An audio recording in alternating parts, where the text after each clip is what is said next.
Now you can search for new episodes by subject matter at londonreal.tv.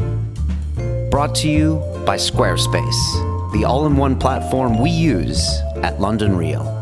I was in New York City for 9/11. I lost some friends in that accident. I was very close to it when it happened, and it did make me quite angry. But watching this show and seeing some of these people that had been denied a trial for 11 years or whatever it's been, made me equally as angry, and seemed to me to be one of the most un-American things that I could imagine, of someone not getting a trial. So it's just one of the reasons I really wanted to have you on today. And I was just wondering if you could walk us through what's been in your involvement with Guantanamo, and also maybe if you could later walk us through kind of the pre and post 9/11 mentality shift that happened with American policy, and what your thoughts are about it today.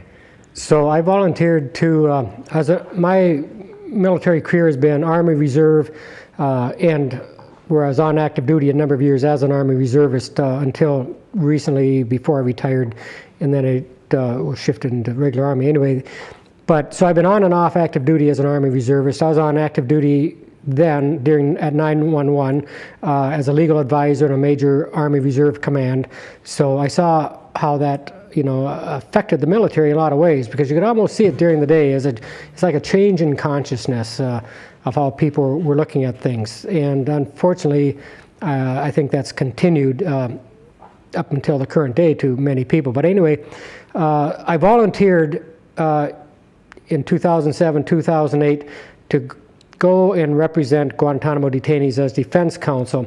I wrote an article about that in 2010 where I pointed out that my father had been in the Bataan Death March. He'd been a prisoner of war until 1945. He was liberated and from this prisoner of war camp. And so sort of grew up, with that always in the back of my mind, maybe generating interest in the Nuremberg trials and the whole era of that era of militarism and authoritarianism in Germany, Italy, and Japan at that time. And so it's sort of been a lifelong, interest among many others. And so I volunteered, as I said, to represent Guantanamo detainees. So I went on to active duty then in 2008 and served until the end of 2012. I still represent a detainee. Currently, his case is before the D.C. Circuit Court of Appeals, one level below the Supreme Court.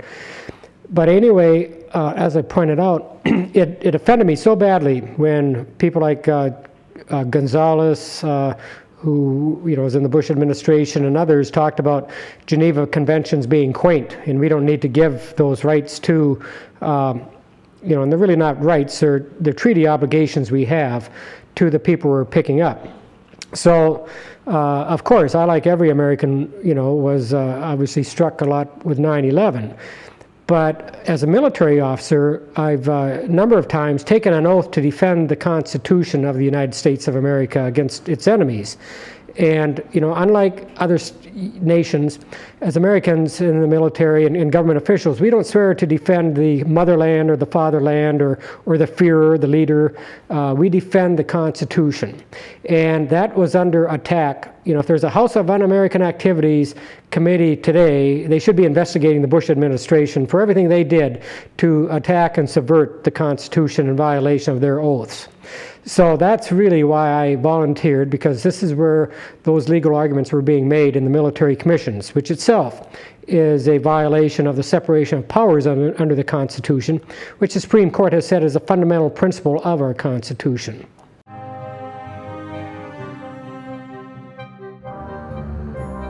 We take real pride in our websites and who we work with on the show, and those are the guys at Squarespace. They've been running our website londonreal.tv and our siliconreal.com for over a year now, and they are an all-in-one platform to make it fast and easy to build your own professional website or portfolio.